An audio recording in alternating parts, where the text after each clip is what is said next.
ሰላም ጤና ይስጥልን ክቡራት አድማጭ ተመልካቾቻችን እንደምን አላችሁ? እንደምን ቆያችሁ? ዛሬ በመላ ሀገሪቱ ከፍተኛ ድንጋጤና ሀዘን የፈጠሩ እርስ በርስ የተሳሰሩ እጅግ አነጋጋሪ መረጃዎች ይዘን ቀርበናል። አርስቶን በማስቀደም እንጀምራለን። አንጋፋው ፖለቲከኛ የቀድሞው የአዲስ አበባ ከንቲባ አምባሳደር አሊ አብዱ ከዚህ ዓለም በሞት መለየታቸው የተሰማበት በዚህ ሰዓት በአርሲ አስኮ ወረዳ በደረሰው ጥቃት የ50 ንጹሃን ህይወት ማለፉና የ1875 ዜጎች መፈናቀላቸው ተገልጿል። ነገር ግን ከጥቃቱ ጀርባ ነዋሪዎች ያወጡትና ህይወታቸው ይቀድማል በሚል ስለተሰበሰበው በሚሊዮን ብር የሚያወጣው የባለስልጣናት ሚስጥር ምንድን ነው? በስፋት እናጋራለን። በዚህ ጥቃት ባለስልጣናት እንደነበሩበት ተገልጿል። እንዴት እንመለከተዋለን? መንግስትና የኦነግ ጦር እርስ በርስ እየተወነጃጀሉ ባሉበት ሰዓት አንዲት የኦርቶዶክስ እምነት ተከታይ ለቅዱስ ፓትርያርክ በቁማችን እየሞት ነው አባቶቻችን የታላችሁ ስትል የጻፈችው ልብ የሚሰብር ደብዳቤ መላውን ማህበረሰብ አስቆጥቷል። እንመለከተዋለን። ለቀናት ሀዘኑን ከመግለጽ ተቆጥቶ የሰነበተው ቅዱስ ሲኖዶስ ሰላም ሳይኖር የሰላም ሚኒስትር ከተባለው ጋር መወያየቱን ገልጿል። ምን አለ? እንመለከተዋለን። ከመጀመሪያው እስከ መጨረሻው ድረስ በጥንቃቄ ሲከታተሉ የሚገባው ሙሉ ዘገባ አሁን ይዘላችሁ ቀርበናል። ከፕሮግራሙ ፍጻሜ በድጋሚ አብራችሁ እንድትቆዩ በአክብሮት ጋብዝ። እንደተለመደው ይህን መረጃ ላይክ፣ ሸር ማድረጋችሁ እንዳትዘነጉ። በድጋሚ አብረን እንቆይ።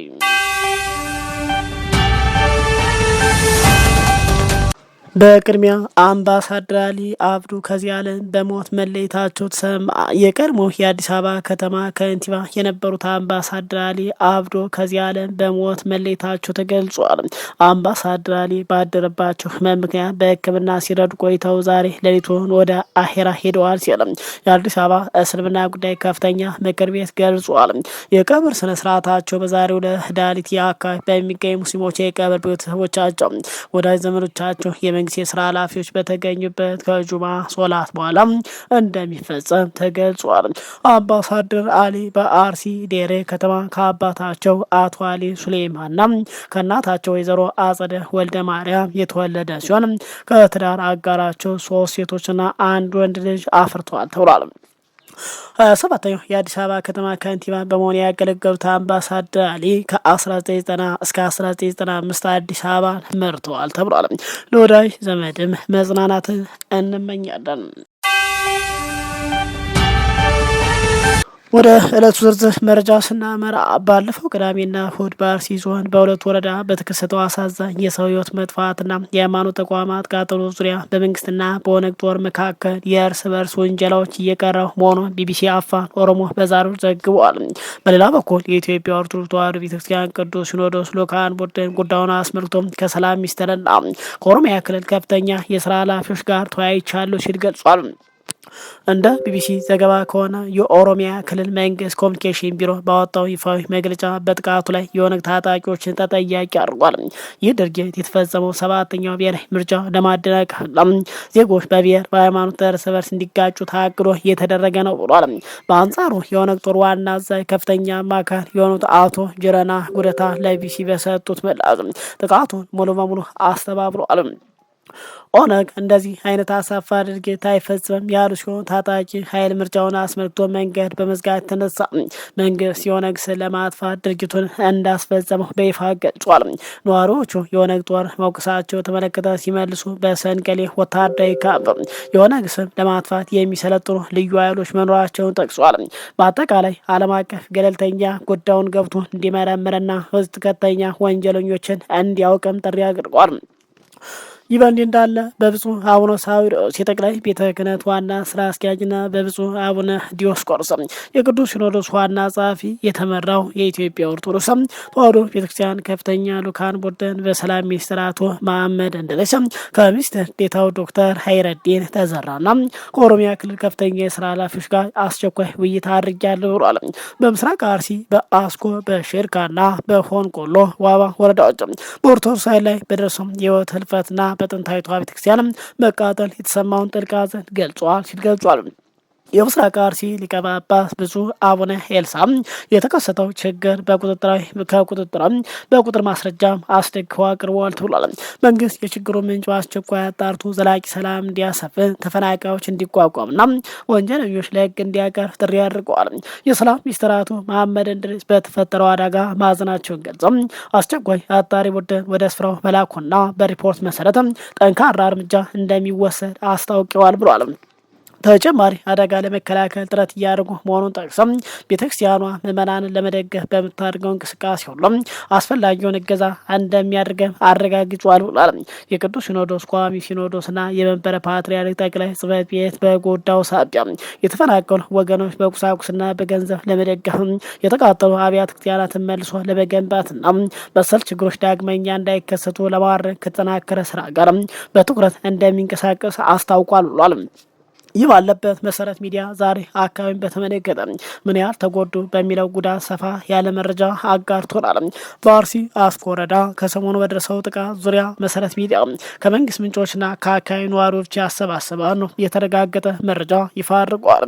እስካሁን ህይወታቸው እንዳለፈ የተረጋገጠ 53 ሲሆኑ ያሉበት ያልታወቁ ሰዎች 190 ሲሆኑ የቆሰሉ 47፣ የታገቱና ገንዘብ የጠየቁባቸው 6፣ የተቃጠለ ቤት 308፣ የተቃጠለ ቤተክርስቲያን 2፣ ተፈናቅለው ሬቻ ሚካኤል የተጠለሉ 789፣ ተፈናቅለው ስንት የማርያም የተጠለሉ 691፣ ተፈናቅለው አስኮ ከተማ የተቀመጡ 262፣ ተፈናቅለው ሌንጫዳ፣ ወራን ቡሳ፣ ቦግራ፣ ኮበሬ የተጠለሉ 133፣ ጠቅላላ የተፈናቀሉ 1875 የአካባቢ ነዋሪዎች ዛሬ ለሚዲያ እንደተናገሩ ተኩሱ ከዛሬ ጠዋት ጀምሮ ቆሟል።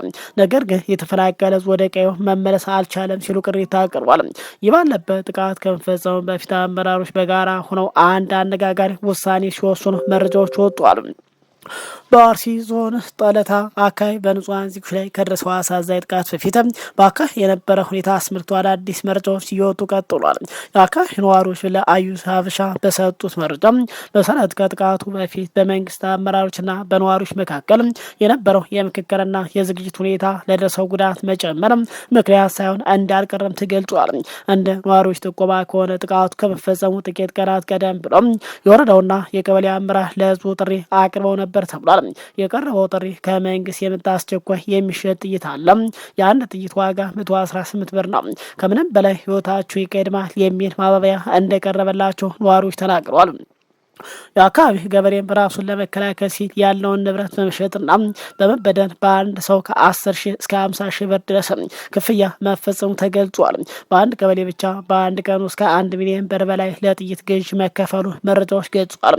ነዋሪዎች ክፍያውን ከፈጸሙ ከ20 ቀናት በላይ ቢቆጠርም የተባለው ጥይት ሳይቀርብላቸው መቆየቱ በአካባቢ ስጋት ፈጥሮ እንደነበር ተገልጿል። ነዋሪዎች ጠላት ከቦናል፣ ጥይቱ ይሰጠን በማለት ወደ ወረዳ አመራሮች ሂደው ቢጠይቁም የወረዳ አስተዳዳሪ ለዚች ብር ነው ወይ የምትጨነቁት? እኔ 7 መትረየስ ገዝቻለሁ የሚል አስቆጭ ምላሽ እንደሰጣቸው ነዋሪዎች ለሚዲያው ገልጿል። ይህ ሁኔታ ህዝብን ማስቆጣ በትንሽ ቀናት ውስጥ ጥቃቱ መፈጸሙ ተነግሯል። ነዋሪዎች እንደሚሉት የአካባቢው ገበሬ ራሱን የመከላከል አቅም የነበረው ቢሆንም በተተኳሽ እጥረት ምክንያት በጥቃቱ ወቅት ከፍተኛ ጉዳት ሊደርስ ችሏል ብሏል። ነዋሪዎች አያይዘው በሰጡ መረጃ የጥቃት ሲፈጸም በአመራሮች በሪያርዶ በመዝናናት ላይ መሆናቸውን ገልጸው ጥቃቱ የተፈጸመው ከላይ እስከታች ያለው አመራር ያውቅ ነበር ማለት ገልጸው ይህ ጥቃት በኦነግ ሸኔ ሳይሆን የተፈጸመው የክልሉ መንግስት ከታች ካለው አመራር ጋር በጋራ በመሆን ባሰለጠናቸው ኃይል መሆኑን አብራርቷል።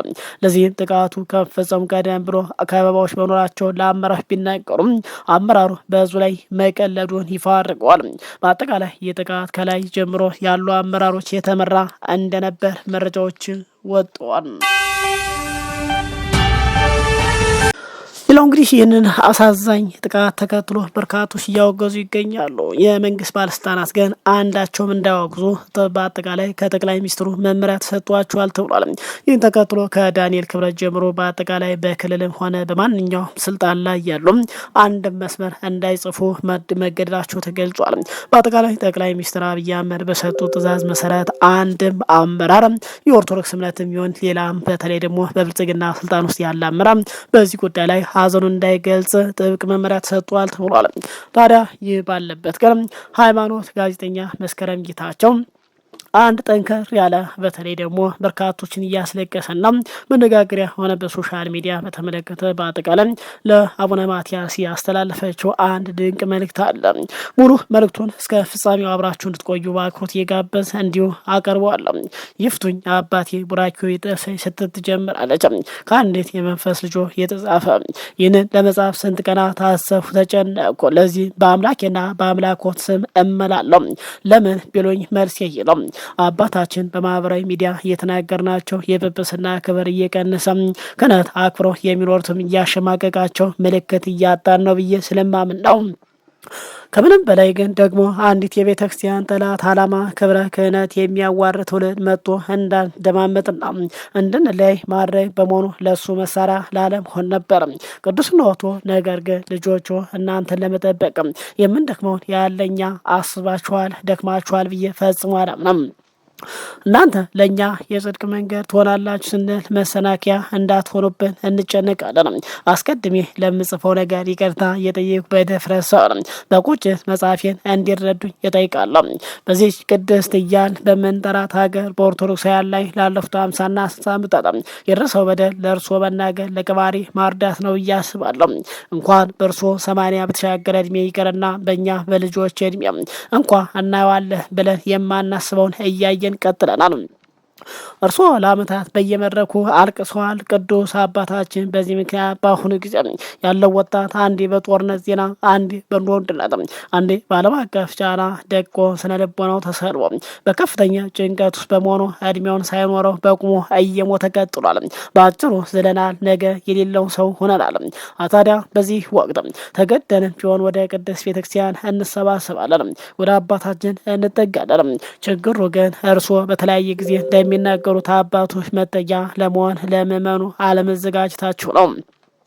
ስለዚህ ይህ ወጣት የት ይሄድ? በዚህ ትውልድ መጥፋት አለመጠየቅ እንዴት ይቻላል? በየመጠየቅ ፈለጉ።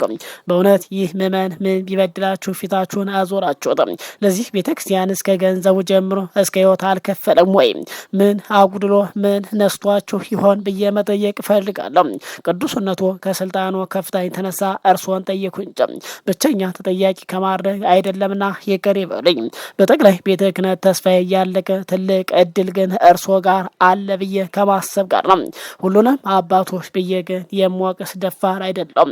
እነ ብፁዕ አቡነ ቀውስጦስ፣ ብፁዕ አቡነ ኤልያስ ስዊድን እና ብፁዕ አቡነ ዮናስ አፋር ሀገረ ስብከት፣ አቡነ አትናቴዎስና አቡነ ቄርሎስ፣ አቡነ ዘካርያስ የመሳሰሉ እንባቸውና ሀዘናቸው በእግዚአብሔር ፊት ይደርሳል ብለን የምናምንባቸው አረጋውያን አባቶች አሉ ብዬ አምናለሁ።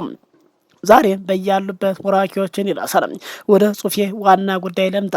ቅዱስነቱ በአጠቃላይ ምስራቅ አርሲ ሀገረ ስብከት የማን ነው ብዬ መጠየቅ ፈልጋለሁ። ቅዱስ ሲኖዶስ በሚመራው መዋቅር ተካቷል ወይ ብዬ መጠየቅም እንዲሁ ፈልጋለሁ። ጠቅላይ ቤተ ክህነት ያውቋል ወይስ እዛ የሚኖሩ ኦርቶዶክሳውያንስ አባት ነን ትላላችሁ ወይ ብዬ መጠየቅ ፈለጉ። ለመሆኑ በአርሲ ክርስቲያኖች ጉዳይ ምን ያህል መረጃ አላቸው? ኦርቶዶክሳውያን የነበሩባቸው ቀበሌዎች በፍጥነት እየጸዱ ባዶ የእርሻ መሬት መሆናቸው፣ አንዳንድ ቦታዎች ደግሞ ተፈናቅለውና ጸርተው ለሌሎች እየተሰጡ መሆኑን፣ ባለፉት ዓመታት በመቶ መገደላቸውና በሺ መፈናቀላቸው፣ አይዞ አባይ አጥተውና ተስፋ ቆርጠው ሃይማኖታቸውን እንደሚቀይሩ፣ አብያተ ክርስቲያናት መንገዳቸውና ምዕመን ታቦት ይዘው በየጫካ መሸጋቸው ታውቃላችሁ ወይ? ይህንን ስለ ወገን ልቤ እያዘነ ነው። እኔ አንድ ተራ ምዕመን እንዲህ ማለት እንደሌለብኝ ይሰማኛል። ነገር ግን ልጁ የማይጠይቀውን አጠቃላይ አባት አለን ብዬ አላምንም። ከዓመታት በፊት በጦርነቱ ታፍኛለሁ፣ ለልጆች ድምጽ መሆን አልቻልሁም ብለው በዓለም አቀፍ ሚዲያ በኩል ድምጽ ሆኗል። ያኔ ያው ምንም ማለት ዋጋ በሚያስከፍልበት ከባድ ጊዜ ላመኑበት አቋሙ የቻሉትን አድርገዋል። ቅዱስ አባታችን ዛሬ ለአርሲ ክርስቲያኖች ለምን ሲሉ ይጠይቃሉ። 3-4 ዓመት ሙሉ በተገደለ ቁጥር 2 ገጽ መግለጫ። ዛሬ መጽናናትን መመኘት እነሱ እኮ ስደት ላይ ናቸው። አባቴ የእናንተ መግለጫ ፈጽሞ አይሰሙም አያነቡም። ለመንግስት እንዳይሉ መሞታቸው እንኳ አልሰማውም፣ መረጃ የለንም ላለ መንግስት እንዴት ይሆናል? አባቴ ስጋ ለባሽ ኖትና ፈተናዎችን እረዳለሁ። የቅዱስ ቤተክርስቲያን መሳሪያው ጸሎት መሆኑን አውቃለሁ። ግን ቅዱስነቱ እርሶ ምዕመን አይደሉም፣ ባለስልጣን እንደሆኑ አውቃለሁ። ምዕመናን ሊጠብቁ የተሰጡት ስልጣን ነው እንዲጠቀሙበት በልጅነት እየጠየቅኩ ያለሁት። እርሶ በዓለም የኦርቶዶክሳውያኖች ቁጥር ሁለተኛ ከኦሪየንታል ደግሞ በብዛት አንደኛ የሆነች ቤተክርስቲያን መሪ ነው። ይህ ለእርሶ ትልቅ እድልም ጉልበትም ሊሆን ይገባል ብዬ አምናለሁ። ግብጽ፣ ቱርክ፣ ሶሪያ ያየ ክርስቲያን እንዲህ ያለውን ጥቃት እንደቀላል አይቶ ሊተኛ አይችልም። በመግለጫዋ ለመንግስት የታሪክ ተጠያቂነት እንዳለበት እንዳሳውቁት ሁሉ አባቶቻችን ቀድማችሁ በመሰበራችሁና ምዕመኑን አባል አልባ ለማድረግ በምትሄዱበት መንገድ እናንተን ተጠያቂ አለመሆን ፈጽሞ አትችሉም። ይህን የምለው ለአርሲ ምዕመን በማሰብ ብቻ አይደለም። ማተቤ አንገቴ ላይ እስካለ ድረስ የነገ የኔ ምጣ ፈንታ በመፍራት ነው። ተማጽኖ ለራሴ ነው። እናንተም እኛም አልቅሰን መፍትሄ አይመጣም። ቆም ብላችሁ አስቡና ድርሻችሁን ስጡ፣ ድርሻችሁን ውሰዱ። ስለሆነ ምኞቱ ከጸሎት ባሻገር አንደኛና የመጀመሪያው ፌዴራል መንግስት ጋር ገፍቶ በሚሄድ ምን እያሰበ እንደሆነ ጠይቀው ምላሹን ለመንፈሳዊ ልጆ በይፋ ቢያሳውቁልን ብዬ ማጸናለሁ። ሁለተኛ ለልጆ ግድያ ድምጽ ለመሆን ዓለም አቀፍ ሚዲያዎች ጠርተው የኦርቶዶክሳውያን መከራ ገለጻ ቢያደርጉልን ቢያንስ ዓለም መከራችን ይወቀው ብዬ አስባለሁ። ሶስተኛ ለሰብአዊ መብት ተሟጋች ዓለም አቀፍ ተቋማት በደብዳቤ ቢያሳውቁልን። አራተኛ ለተጎዱትና ለተፈናቀሉት ወገኖች አስቸኳይ የሰብአዊ የመንፈሳዊ ድጋፍ አስተባባሪ ኮሚቴ እንዲያቋቁሙልን እማጸናለሁ። ይህን ለማድረግ ከልቦ ፈቅደው ሲነሱ አላሰራ የሚሉ መካሪ መሳይ አባቶችን በይፋ ለምእመናን እንዲያሳውቁና አብረንዎት እንድንቆም እንዲፈቅዱልን እጠይቃለሁ። የእድሜ መግፋትና የጤና ድካም ቢኖርበትም እግዚአብሔር የሰጡት መንፈሳዊ ስልጣን የአባትነት ክብር ዛሬም ከቅድስት ቤተክርስቲያናችን ጋር አለ። በተለያየ የህንፃ ምርቃት ባይወትም የለን ለማድረግ አይደክሙም ከማለት ነው። በዚህ ሂደት ቀድሞ ለመፍትሄ ያሮጠ ሁሉ አሰራር እያለ ህግና መመሪያ እንደሚጥስ ይታወቃል። ቤተ ክህነታችን በዚህ አይታማም። ህግ ግን ከሰው ህይወት አይበልጥም። ካህናት ያላችሁት ምዕመናን ስላለን ነው። አባቴ በቀረችዎት እድሜ ይህንን በማድረጎ የሚመጣው መከራ ቢኖር እንኳ ተጋፍተው ለዚህ ትውልድ ቋሚ ምልክት እንዲሆን በልጅነት ዝቅ ብዬ እጠይቃለሁ። ቡራኪዮ ይድረስ የመንፈስ ልጆ ወለተ ኪዳን ግንቦት 27 ቀን 2018 ዓ.ም ጋዜጠኛ መስከረም ጌታቸው። ክቡራን አድማጭ ተመልካቾቻችን እኔም ይህንን በነገራችን ላይ ይህንን የጋዜጠኛ መስከረም ጌታቸውን ሳነብ እንባያ እየመጣ ነው። በእርግጥ በጣም ያበሳጫል። እየሆነ ያለው ነገር በርካቶችን እያሳዘነ ነው። በተለይ ደግሞ ቅዱስ ሲኖዶስ ዝምታን መምረጡ እንዲሁም ደግሞ በቤተክርስቲያን ውስጥ ያሉ ትልልቅ አባቶች ተሰሚነት ያላቸው ስልጣን ብቻ ስላላቸው ዝምታን መምረጡ በርካቶችን እያሳዘነ ቀጥሏል። በዚህ ጉዳይ ላይ የራሳቸውን አስተያየት እንድታጋሩ በአክብሮት እየጋበዝ እንግዲህ በሁሉም በመላ ሀገሪቷ ህይወታቸው እያለፈ ባንታችሁ በእምነታቸው የሚሆን በማንኛውም መንገድ ህይወታቸው እያለፈ ንጹሃን ፈጣሪ እንግዲህ በቃ እንዲለን እኔም በሚዲያ ስም እየጠየቁም በቀጣይ በሌላ ምርጫ እስክንገናኝ በያላችሁበት ሰላም ቆዩ።